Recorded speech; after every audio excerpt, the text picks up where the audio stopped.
Gerald Green to inbound. Harden trying to get free. Down to 3, down to 2. It's a 3. Good! Good! He got it! James Harden, a flamethrower! Incredible shot!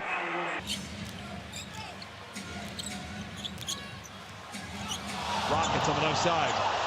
Harden just crossed over Wes Johnson, and that might be the single greatest crossover in the history of the NBA.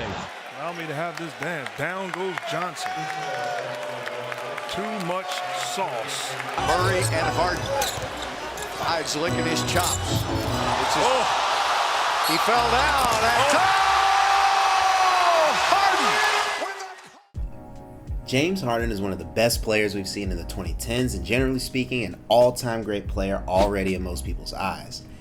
In his 14 years in the NBA, Harden has played for 4 different teams and he's been nothing short of amazing in the regular season pretty much everywhere he's been. He's won the 6th Man of the Year award and then went on to torch the NBA for 8 years straight in Houston. During the stretch, he averaged at least 25 points or more and won a league MVP. He's made the All-NBA first team 6 times, been the scoring leader 3 times, and led the league in assists twice. Harden was even named to the NBA's prestigious top 75 players of all time list, ranking in at number 33 overall. Despite all the tremendous accolades, James Harden continues to fall short when it matters most. Which raises the question, if he's so great, why does he continue to fail and play awful in his biggest playoff moments? James Harden was so awful, so bad, he should actually shave his beard so he could hide his identity.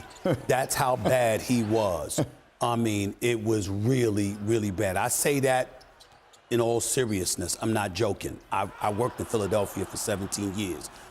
It was that bad. I'm telling you right now, it would be difficult for him to walk the streets. You don't do what you saw him do on Sunday afternoon in a Game 7. I think James Harden is not serious about winning a championship. And no, it's not really the excessive lifestyle outside of basketball or wanting out of Houston the first time when the franchise around him clearly was pivoting towards a rebuild, because we've seen players do these sorts of things before. It's really because of the way he's forced his way out and now wants out of the best basketball duo he's been a part of maybe in his entire career. Some people speculate the reason he folds in his big playoff games is fatigue or he just doesn't want to win. Others suggest maybe stress keeps him from winning when it matters most. Either way, I find it hard to believe any professional athlete does not want to win a championship, let alone James Harden or a player of his caliber. But at the same time, I think 2 things can be true at once, and while Harden probably wants to win a championship, I also think he's not serious about it. And we can see the proof first in how he's bailed on half the teams he's been on, and secondly, in him not showing up for big playoff performances so far in his career. It seems like he hasn't started his seasons in shape recently, and based on recent pictures from this summer, it doesn't look like he has plans to do so anytime soon. Generally speaking, Harden ranks 6th in playoff games played amongst active players, which is pretty interesting to note. So last month, Joel Embiid got married, and we did not see James Harden at Joel Embiid's wedding. Around this time, Harden also posted a cryptic message on Twitter that further indicates that he wants out of Philly.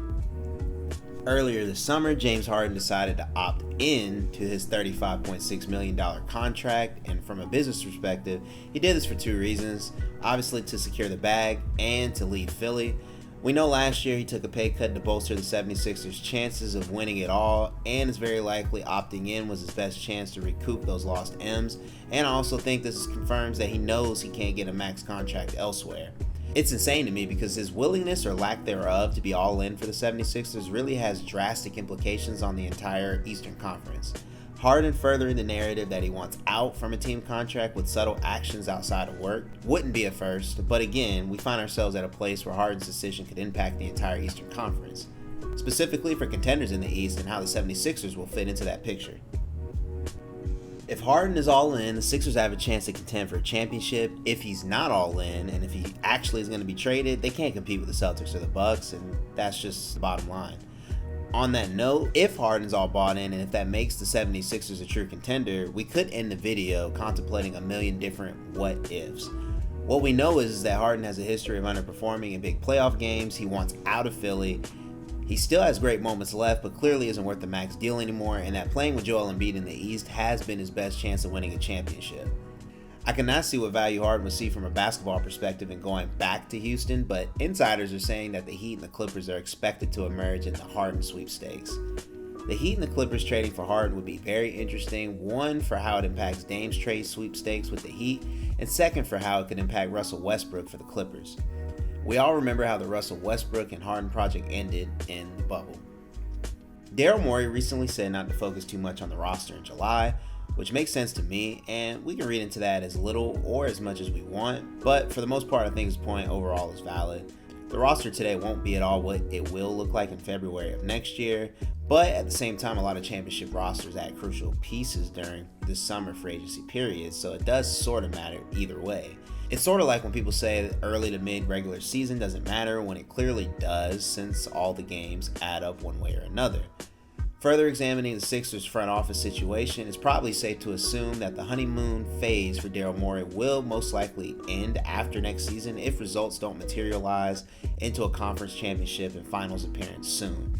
And Joel Embiid's contract next summer will be a huge story to follow. Also, he's not getting younger. Harden leaving could be the domino that forces Embiid to demand a trade and force his way to a contender if the 76ers are not able to flip Harden for a decent return. Well, with that, that's all I have for today, and we'll have to wait and see what happens on the James Harden 76ers front. Thank you for watching, and let me know what you think on all things James Harden and the 76ers in the comments below. Don't forget to like this video by giving it a thumbs up and subscribe to the channel for more content like this.